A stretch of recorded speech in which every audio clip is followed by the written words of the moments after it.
Hello friend, मैं कुमार डेंडवाल आप सभी का स्वागत करता हूं आपके अपने YouTube channel nursing guide classes के अंदर। तो फ्रेंड, जैसा कि आप सभी को पता है, अपन लोग जितने भी अपकमिंग एग्जाम हैं उनके रिगार्डिंग बात कर रहे थे। और अपना एक यूट्यूब चैनल है नर्सिंग गाइड क्लासेस 2.0, ठीक है। तो जिसके ऊपर अपन लोगों ने थ्योरी क्लास स्टार्ट कर रखी थी, और थ्योरी क्लास में सब्जेक्ट स्टार्ट कर रखी थी, वो थी आपकी फाउंडेशन ऑफ नर्सिंग, यानी नर्सिंग फाउंडेशन, ठीक है।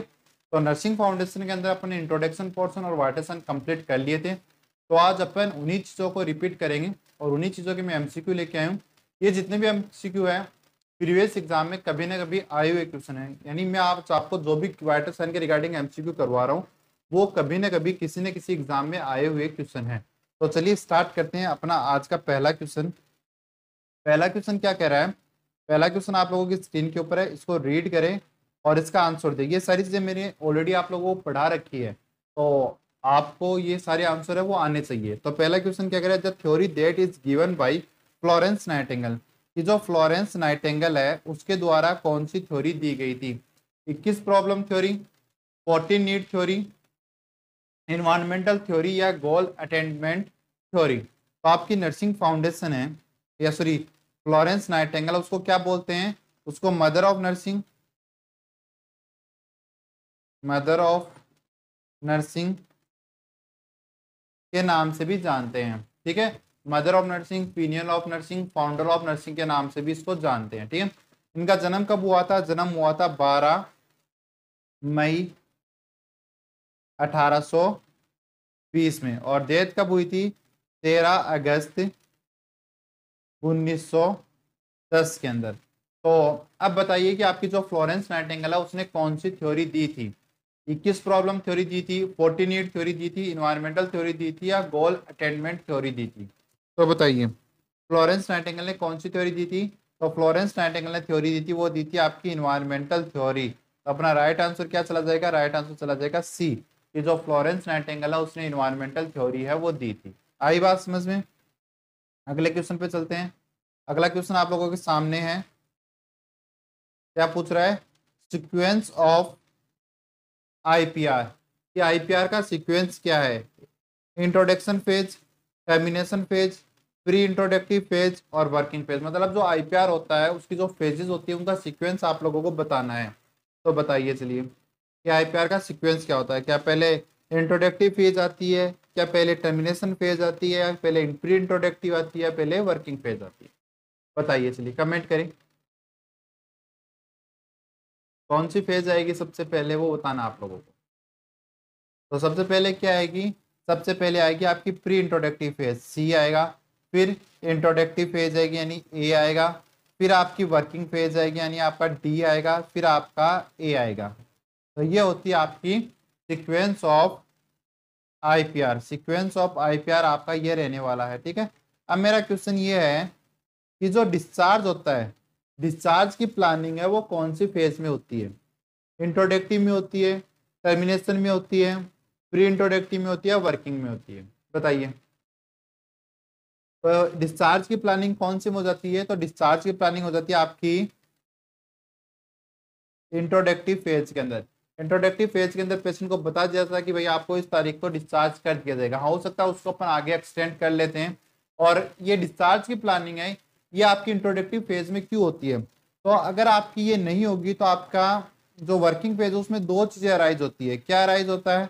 एक तो होता है आपका काउंटर ट्रांसफरेंस और एक होता है आपका ट्रांसफरेंस। काउंटर ट्रांसफरेंस और ट्रांसफरेंस का मतलब क्या होता है? ट्रांसफरेंस का मतलब होता है कि पेशेंट को लगेगा कि जो हेल्थ केयर प्रोवाइडर है उसका कोई ना कोई रिलेटिव, उनके बीच में कोई रिलेशनशिप है वो बिल्डअप हो जाती है, इसकी तरफ से, पेशेंट की तरफ से। और काउंटर ट्रांसफरेंस का मतलब क्या होता है?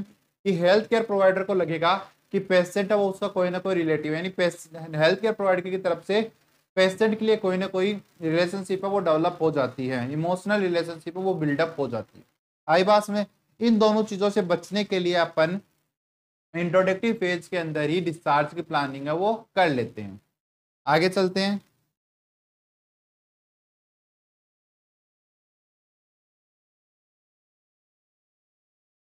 Disadvantage of termination phase of interpersonal theory was. कि जो आपका टर्मिनेशन फेज है उसका क्या डिसएडवांटेज है? तो मैंने अभी आपको बताया ना कि आप जो इंट्रोडक्टिव फेज है उसके अंदर क्या करते हो, डिस्चार्ज की प्लानिंग कर लेते हो। क्यों करते हो, क्योंकि आपकी जो वर्किंग फेज है उसके अंदर दो कंडीशन अराइज होती है, एक तो ट्रांसपेरेंस और एक काउंटर ट्रांसपेरेंस। एक में तो क्या होता है कि पेशेंट को लगेगा कि हेल्थ केयर प्रोवाइडर उसका कोई ना कोई रिलेटिव है, ठीक है, और एक में पेशेंट को लगेगा कि जो हेल्थ केयर प्रोवाइडर है उसको लगेगा कि पेशेंट उसका कोई ना कोई रिलेटिव है, मतलब उन दोनों की भी उनके तरफ से रिलेशनशिप है वो अराइज हो जाती है। आई बात समझ में। अब ये जो रिलेशनशिप बिल्डअप हुई है ये कहाँ दिक्कत करेगी, ये दिक्कत करेगी आपकी टर्मिनेशन में, यानी पेशेंट को जो आप डिस्चार्ज करोगे वहां पर दिक्कत करेगी, क्योंकि दोनों के बीच में क्या हो चुकी है, किसी एक की तरफ से रिलेशनशिप है वो बिल्डअप हो चुकी है। अब वो उसको छोड़ना नहीं चाहेगा। मान लो हेल्थ केयर प्रोवाइडर को लग रहा है कि पेशेंट है वो उसका भाई जैसा है, तो अब हेल्थ केयर प्रोवाइडर क्या बोलेगा कि उसको डिस्चार्ज करने में हेल्थ केयर प्रोवाइडर को दिक्कत आएगी, ठीक है। अगर पेशेंट को लग रहा है कि जो हेल्थ केयर प्रोवाइडर है उसका भाई जैसा है, तो पेशेंट को हॉस्पिटल छोड़ने में दिक्कत आएगी। तो ये दोनों चीजें आपकी डिस्चार्ज के अंदर दिक्कत करती है। कौन कौन, एक तो काउंटर ट्रांसपेरेंस और एक ट्रांसपेरेंस। तो ऑप्शन क्या कह रहा है, थेरापेटिक रिलेशनशिप दिक्कत करेगी। ये डिसएडवांटेज ही तो पूछ रहा है, क्या पूछ रहा है, डिसएडवांटेज ऑफ टर्मिनेशन फेज की, टर्मिनेशन फेज में क्या डिसएडवांटेज होगा, तो वो क्या होगा आपका ट्रांसपेरेंस और काउंटर ट्रांसपेरेंस होगा, यानी ऑप्शन बी है वो आपका सही रहने वाला। ये सारी चीजें मैंने आपको थ्योरी बेस में पढ़ा चुका हूँ।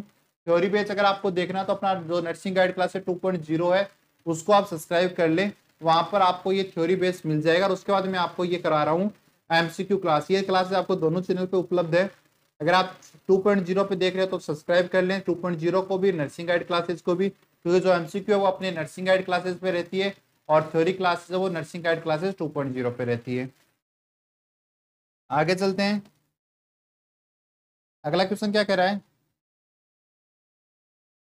Planning of discharge done in, कि जो प्लानिंग है डिस्चार्ज की वो कहाँ हो जाती है, मैंने अभी आपको बता दिया डिस्चार्ज की प्लानिंग कहाँ हो जाती है, इंट्रोडक्टिव फेज में हो जाती है। तो ऑप्शन ए है वो आपका राइट रहेगा, ठीक है।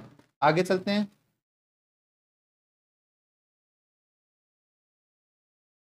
The most basic need based on Maslow basic human need hierarchy is, कि जो मास्लो की हायरार्की है उसके अकॉर्डिंग बेसिक नीड क्या है, बताइए। फिजियोलॉजिकल नीड है, सेफ्टी एंड सिक्योरिटी है, लव एंड बिलोंगिंगनेस या सेल्फ स्टीम है।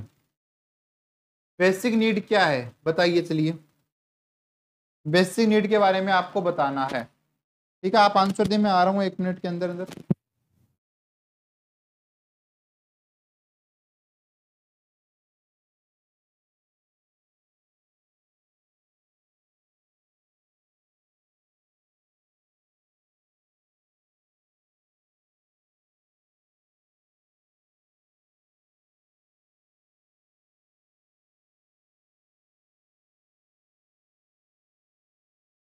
तो अपना राइट आंसर कमेंट करिए फ्रेंड, कि जो मास्लो हायरार्की है उसके अकॉर्डिंग जो बेसिक नीड है वो क्या है आपकी, तो बेसिक नीड क्या है आपकी, फिजियोलॉजिकल नीड है वो क्या है आपकी बेसिक नीड है। तो ऑप्शन ए है वो यहाँ पर राइट रहेगा।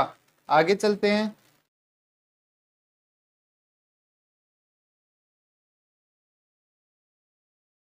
Component of nursing paradigm is, कि जो नर्सिंग के पैराडिगम है उनके कौन कौन से कंपोनेंट है, the person, health, environment and physician, health, theory, concept and physician, the person, environmental, environment, health and nurse, nurse, physician, health and concept. तो अपना राइट आंसर कमेंट करें, मैंने ये चीजें आपको थ्योरी बेस पे पढ़ा रखी है। तो फटाफट अपना राइट आंसर कमेंट करें, नर्सिंग के पैराडिगम कौन कौन से हैं।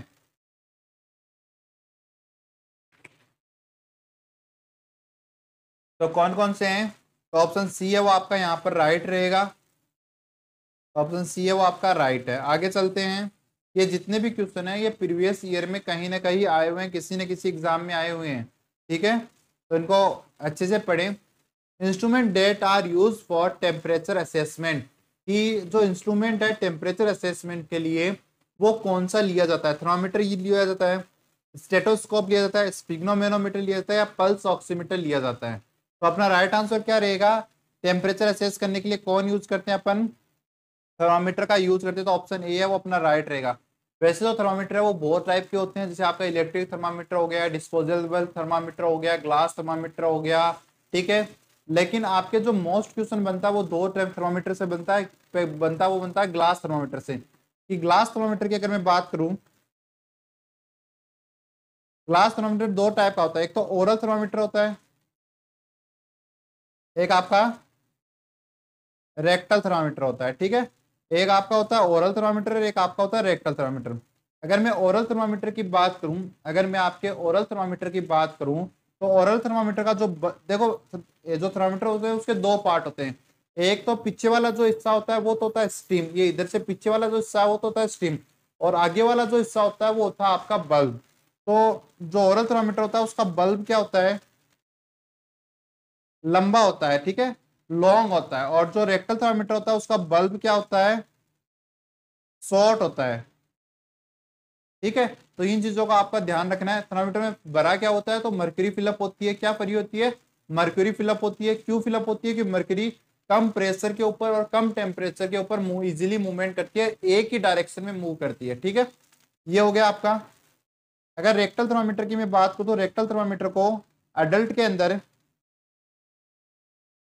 एडल्ट के अंदर तो 1 से 1.5 इंच है वो अपन इंसर्ट करते हैं एनएस के अंदर, ठीक है। और बच्चे की बात करूं, मैं चाइल्ड की बात करूं, तो चाइल्ड में 0.5 से 1 इंच वो क्या करते हैं अपन इंसर्ट करते हैं, ठीक है। और ओरल थर्मामीटर को कहां पर प्लेस करते हैं, बिलो द टंग, जीभ के नीचे की तरफ अपन इंसर्ट करते हैं। पेशेंट को बोलते हैं कि अपने लिप को क्लोज कर ले, और आपने जो टीथ है उनसे थर्मामीटर को बाइट नहीं करना है। इसी कारणवश अपन जो 6 साल से छोटे होते हैं उनके अंदर अपन क्या करते हैं, ओरल थर्मामीटर का यूज नहीं करते। उनके लिए अपन या तो एक्सिलरी थर्मामीटर यूज करेंगे, और या फिर रेक्टल थर्मामीटर, एक्सिलरी टेम्परेचर लेंगे या फिर अपन रेक्टल टेम्परेचर वो लेंगे, ठीक है। आगे चलते हैं। तो नेक्स्ट क्वेश्चन आप लोगों के सामने,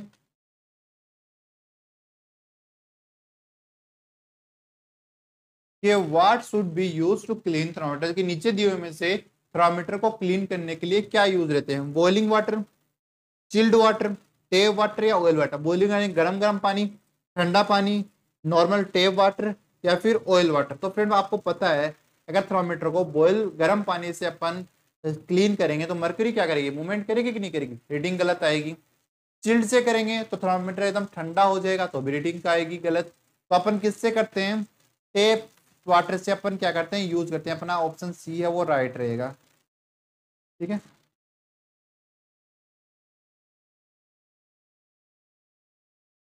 temperature recording in lowest when it is taken from, कि टेम्परेचर कम रीडिंग, कम वैसे डाटा रीडिंग की कम की बात नहीं कर रहा हूँ, कि जो ओरल लेंगे तो कितना आएगा, रेक्टल कितना आएगा, एक्सिलरी, इनमें से सबसे कम जो रीडिंग आती है वो किसकी आती है, वो आपसे पूछा गया है। तो रेक्टल की आएगी, एक्सिलरी की आएगी, माउथ की आएगी या वेजाइना की आएगी। तो फ्रेंड जो नॉर्मल जो बॉडी टेम्परेचर होता है, नॉर्मल बॉडी टेम्परेचर जो होता है वो होता है आपका 99, चलिए पहले ओरल का बता देता हूँ मैं, 98.6 डिग्री फॉरेनहाइट, ये होता है आपका ओरल, ठीक है। अगर आप एक्जिला से लोगे तो एक्जिला से आएगा 97.6 डिग्री फॉरेनहाइट, इससे एक्जिला से। अगर आप रेक्टल से लोगे तो ये आएगा 99.6 डिग्री फॉरेनहाइट रेक्टल से, ठीक है। तो इसमें कम रीडिंग किसकी आ रही है, एक्जिला की आ रही है कि नहीं आ रही, तो अपना राइट आंसर क्या रहेगा, एक्जिला रहने वाला है, ठीक है। ऑप्शन ए है वो अपना राइट रहेगा, सॉरी ऑप्शन बी है वो अपना राइट रहेगा। अगला क्वेश्चन आप लोगों के सामने है, a nurse checking A rectal temperature with mercury thermometer, which of the following action by nurse is incorrect. एक नर्स है वो मर्करी थर्मामीटर के द्वारा पेशेंट का रेक्टल टेम्परेचर ले रही है, तो कौन सा स्टेटमेंट या कौन सा एक्शन है वो नर्स के द्वारा गलत है। तो पहला है insert the thermometer through the anal sphincter, कि एनल स्पिंटर के द्वारा अपन जो एनएस उसके द्वारा अपन थर्मामीटर को इंसर्ट करेंगे, ठीक है भाई। Read the thermometer with the mercury at the I level, कि जो मर्करी थर्मामीटर होता है उसको आई लेवल के ऊपर अपन रीड करेंगे। Apply water soluble lubricant to the thermometer before insert, insert करने से पहले अपन थर्मामीटर के ऊपर वाटर सोल्यूबल लुब्रिकेंट अपन अप्लाई करेंगे। लीव द थर्मामीटर, थर्मामीटर को छोड़ देंगे इन ए प्लेस, एक प्लेस के ऊपर 5 to 10 मिनट बिफोर रीडिंग, की रीडिंग करने से पहले 5 से 10 मिनट थर्मामीटर को ऐसे ही अपन छोड़ देंगे, उसके बाद में अपन रीडिंग लेंगे। नहीं भाई, ऐसा नहीं करते हैं। थर्मामीटर को तुरंत जब टेम्परेचर लेने के बाद निकालना है, तुरंत आई लेवल के ऊपर चेक करना है, तो ये स्टेटमेंट तो गलत है।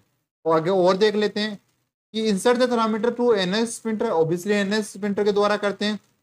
Read the thermometer at eye level, thermometer को आई लेवल के ऊपर अपन रीड करेंगे, सही बात है, आई लेवल के ऊपर अपन रीड करते हैं, ठीक है।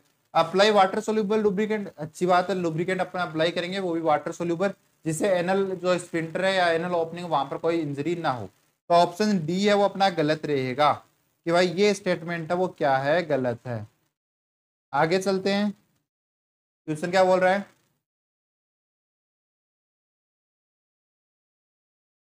Eight which level thermometer temperature in Celsius and Fahrenheit scale become equal, कैसा कौन सा जो टेम्परेचर है वहां पर आपका जो सेल्सियस टेम्परेचर और फॉरेनहाइट टेम्परेचर है दोनों इक्वल हो जाते हैं। 73 डिग्री पर, 0 डिग्री पर, -40 डिग्री पर और +40 डिग्री पर। तो मैंने क्लास के अंदर बताया था आपका कि जो -40 होता है वहां पर सेल्सियस भी -40 होगा और फॉरेनहाइट में भी -40 होगा। तो दोनों डाटा यहाँ पर क्या रहते हैं, इक्वल रहते हैं, इसलिए अपना ऑप्शन सी है वो क्या रहेगा, करेक्ट रहेगा। आई बात समझ में। ये सारी चीजें मैंने ऑलरेडी आप लोगों को पढ़ा रखी है वैसे। आगे चलते हैं,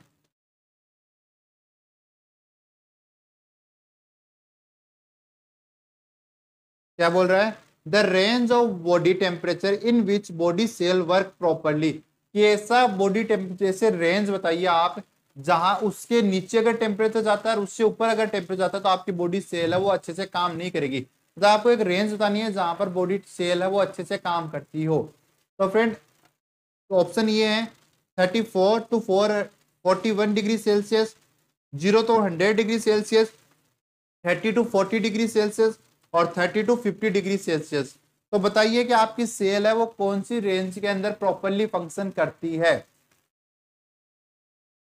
बताइए फटाफट।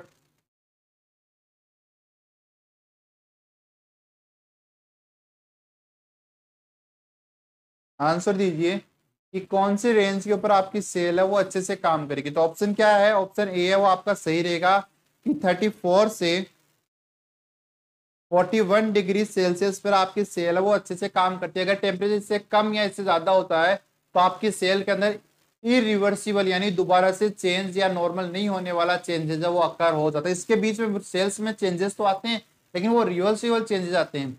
अगर टेम्परेचर से कम या इससे ज्यादा हो जाता है तो आपकी सेल के अंदर इरिवर्सिबल चेंजेस है वो देखने को मिलते हैं। आई बात समझ में, आगे चलते हैं।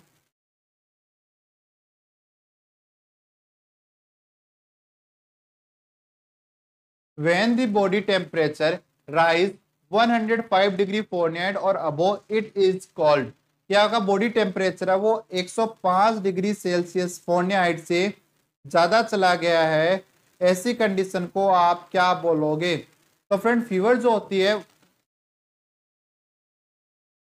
उसके अंदर चार टाइप होते हैं, एक तो होता है लो पायरेक्सिया, एक होता है मॉडरेट पायरेक्सिया, एक हाई पायरेक्सिया और एक हाइपर पायरेक्सिया। तो लो पायरेक्सिया होता है वो होता है 99 से 100 डिग्री फॉरेनहाइट। मॉडरेट पायरेक्सिया वो होता है 100 से 103 डिग्री फॉरेनहाइट। हाई पायरेक्सिया होता है 103 से 105 डिग्री फॉरेनहाइट और हाई पायरेक्सिया होता है वो 105 डिग्री फॉरेनहाइट से ज्यादा होता है। तो आपसे 105 से ज्यादा पूछा गया तो आपका राइट आंसर क्या रहेगा, वो रहेगा हाइपर पायरेक्सिया। तो अपना राइट आंसर क्या रहेगा, ऑप्शन ए है वो राइट रहेगा। तो ऑप्शन ए है वो यहाँ पर आपका राइट हो जाएगा। आगे चलते हैं,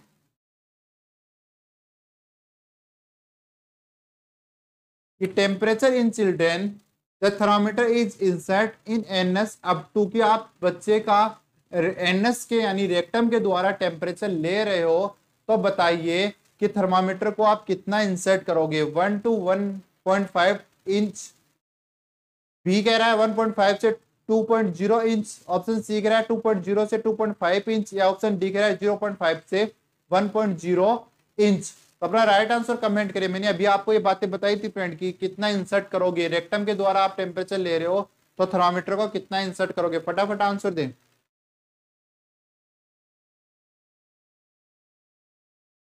फटाफट से आंसर दे फ्रेंड आप, इंसर्ट कितना करेंगे अपन।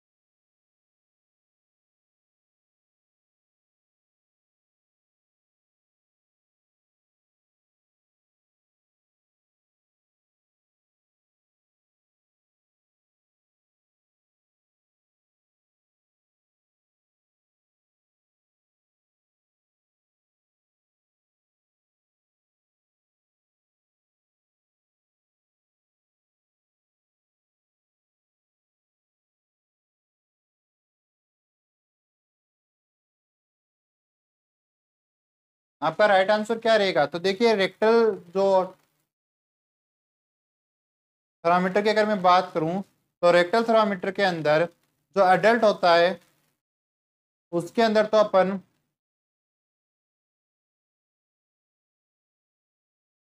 1 to 1.5 इंच वो इंसर्ट करते हैं, और जो चाइल्ड होता है उसके अंदर अपन 0.5 से 1 इंच वो क्या करते हैं, इंसर्ट करते हैं। तो अपना राइट आंसर क्या रहेगा? राइट आंसर डी है, वो चला जाएगा। आगे चलते हैं, क्या बोल रहा है? आफ्टर यूजिंग दी थर्मामीटर, मतलब थर्मामीटर यूज करने के बाद it should be clean in which direction, की थर्मामीटर को कैसे क्लीन करते हैं। चलिए बात करते हैं। क्लीन करने की अगर मैं बात करूं, तो वहां पर एक प्रिंसिपल लागू होता है, वो होता है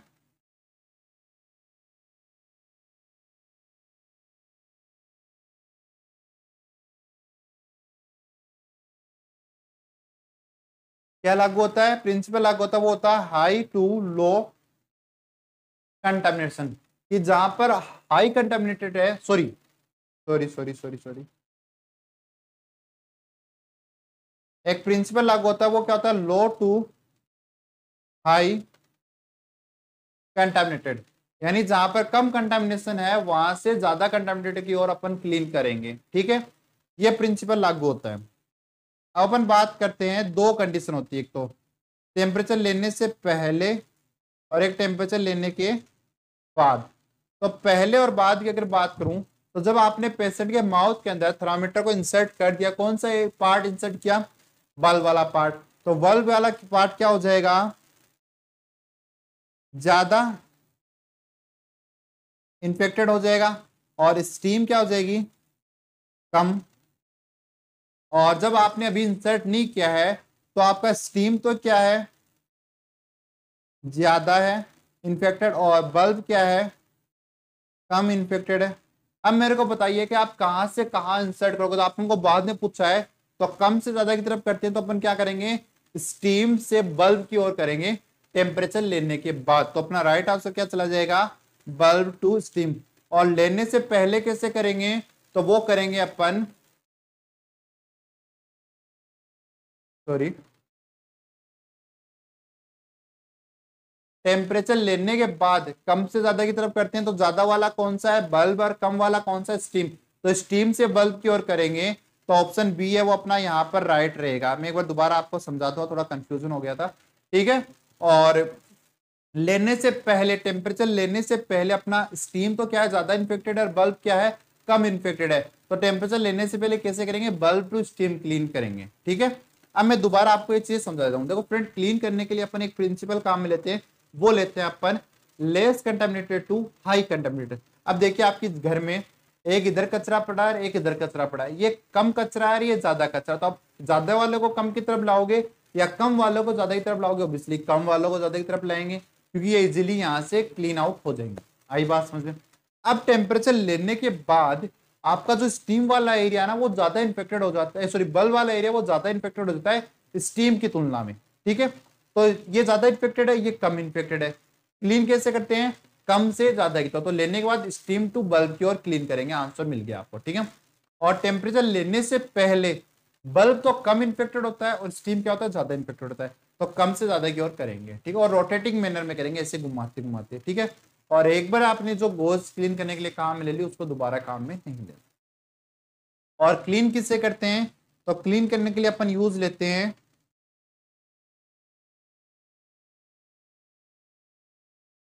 डिटॉल, लाइजोल और सेवलॉन। रेशियो कितना होता है? 1:40 डिटॉल का, 1:40 लाइजोल का, और 1:20 सेवलॉन का, ठीक है। और टाइम कितना रहता है? तो 535 मिनट, ठीक है। डिटॉल का रेशियो होता है 1:40, लाइजोल का होता है 1:40, और सेवलॉन का होता है 1:20। टाइम कितना? डिटॉल लेंगे वो 5 मिनट तक क्लीन करेंगे डिटॉल से, लाइजोल से 3 मिनट तक करेंगे, और सेवलॉन से भी 5 मिनट तक करेंगे, ठीक है। ये चीजें मैंने आपको थ्योरी वाले पोर्शन में पढ़ा रखी है, तो मैं ज्यादा डीपली नहीं जाऊंगा।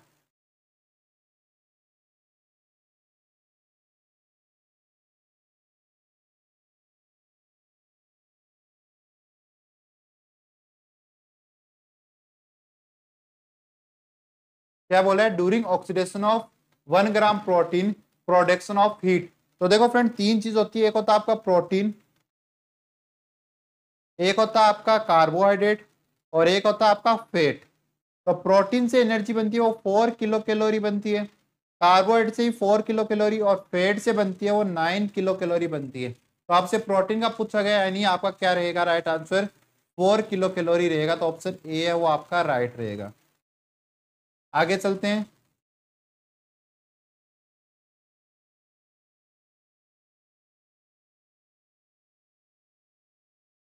कि most reliable method of measuring body temperature is, की सबसे विश्वसनीय मेथड कौन सा है टेम्परेचर लेने का? ओरल है, एक्सिलरी है, रेक्टल है, या ओल, ये तीनों है। तो फ्रेंड सबसे विश्वसनीय, सबसे अच्छी रीडिंग वो आती है, वो आती है आपकी रेक्टल के द्वारा। और रेक्टल टेम्परेचर को अपन कोर बॉडी टेम्परेचर भी बोलते हैं। तो अपना राइट आंसर क्या रहेगा, सी रहेगा। ठीक है, कोर बॉडी यानी बॉडी के अंदर से। आप ओरल ले रहे हो, ओरल के अंदर भी रीडिंग गलत आ सकती है, आपके एक्सिला के अंदर भी रीडिंग गलत आ सकती है, लेकिन जो आपका रेक्टल है वो सबसे विश्वसनीय मेथड रहता है।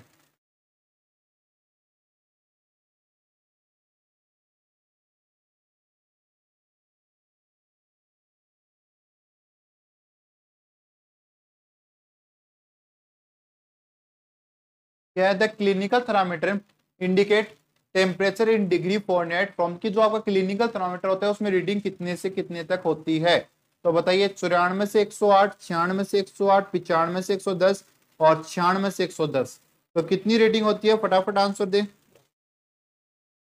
थर्मामीटर जो होता है उस पर रीडिंग कितनी होती है? तो अगर अपन सेल्सियस में बात करें तो सेल्सियस में होती है 35 से 43.3 डिग्री सेल्सियस। ठीक है, और फॉरेनहाइट में होती है वो होती है आपकी 95 से 100 डिग्री फॉरेनहाइट। तो अपना राइट आंसर क्या रहेगा, ऑप्शन सी है वो रहेगा। पूछा ये गया है कि जो थर्मामीटर होता है उसके अंदर जो नंबरिंग लिखी हुई होती है वो फॉरेनहाइट में कितनी लिखी होती है और सेल्सियस में कितनी लिखी होती है। सेल्सियस में 35 से 43.3 होती है, और फॉरेनहाइट में 95 से 110 होती है।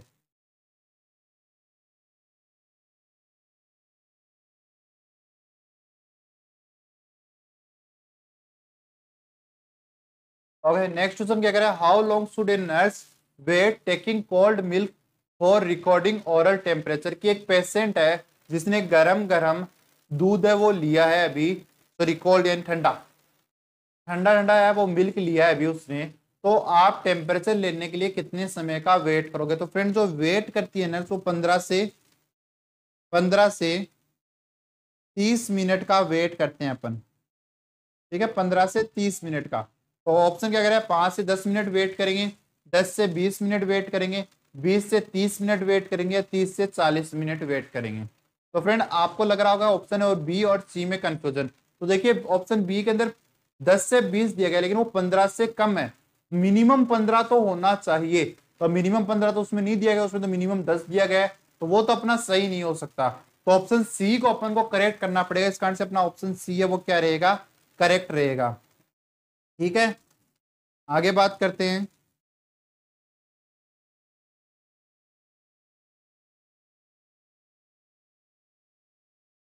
Fever with relative bradycardia is seen in, कि फीवर ब्रेडिकार्डिया के साथ आपको किस में देखने को मिलती है, मलेरिया में, टाइफाइड में, फाइलेरिया में, या डिप्थीरिया में? तो ये आपको किस में देखने को मिलेगी, ये आपको टाइफाइड के अंदर देखने को मिलेगी। तो ऑप्शन बी है वो आपका सही रहेगा। इसको स्टेप लेडर फीवर के नाम से भी जानते हैं, स्टेप बाय स्टेप है वो आपकी इंक्रीज होती है, ये मैंने आपको पढ़ा रखा है। अगला क्वेश्चन आप लोगों के सामने है, क्या बोल रहा है, all of the precaution are true which while recording oral temperature of a patient except, कि आप किसी पेशेंट का ओरल टेम्परेचर ले रहे हो, नीचे दिए गए सारे प्रिकॉशन सही हैं किसी एक को छोड़कर। Measurement of temperature should be done on a fix time of a day, एक दिन के एक फिक्स टाइम के ऊपर आप टेम्परेचर चेक करोगे, सही बात है। It is measured at last 3 minute, keep the thermometer sublingually with lip close, कि थर्मामीटर को कम से कम 3 मिनट तक आप माउथ में रखोगे लिप को बंद करके, सही बात है। Not to record in a patient who have recently smoke, कि ऐसे पेशेंट के अंदर टेम्परेचर वो अपन असेस नहीं करेंगे अभी जिसने रिसेंटली स्मोक किया है, सही बात है। इन पेशेंट ऑन ऑक्सीजन इनहेलेशन, कोई पेशेंट है जो ऑक्सीजन इनहेलेशन पे है, स्टॉप दी ऑक्सीजनेशन, उसकी ऑक्सीजन जो सप्लाई है उसको बंद करेंगे। बिफोर रिकॉर्डिंग ओरल टेम्परेचर, मारोगे क्या बेचारे को? तो क्या करना है, ऐसे टेम्परेचर, ऐसे पेशेंट का ओरल टेम्परेचर लेना क्या रहता है, कॉन्ट्रा इंडिकेटेड रहता है। ऐसे पेशेंट को आप एक्सिलरी टेम्परेचर लीजिए और आप रेक्टल टेम्परेचर लीजिए, लेकिन आप ओरल टेम्परेचर मत लीजिए। तो ये बात क्या है, गलत है। इस कारण से ऑप्शन डी है वो अपना राइट रहेगा। आई बात समझ में? आगे चलते हैं, क्या बोल रहा है भाई, आगे क्वेश्चन पढ़िए।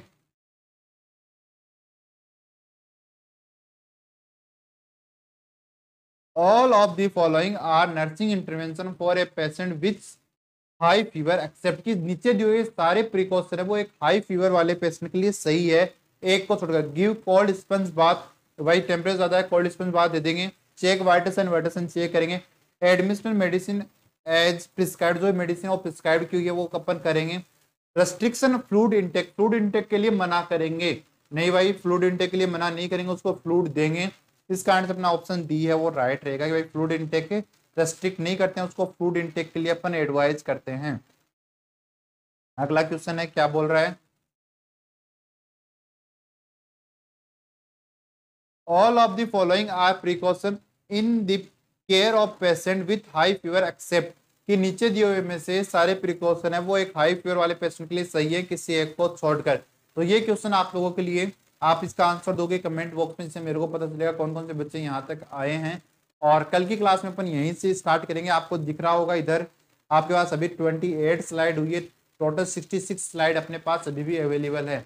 और कल की क्लास के अंदर इसके अंदर मैं और क्वेश्चन ऐड कर लूंगा, क्लास से वो ज़्यादा लेंथी नहीं करेंगे। तो आई होप आपको आज की क्लास अच्छी लगी। क्लास लगी तो क्लास को लाइक जरूर करें और अपने दोनों चैनल को सब्सक्राइब जरूर कर ले। थ्योरी के लिए आप नर्सिंग गाइड क्लासेस 2.0 कर सकते हैं और एमसीक्यू के लिए नर्सिंग गाइड क्लासेस को सब्सक्राइब कर सकते हैं।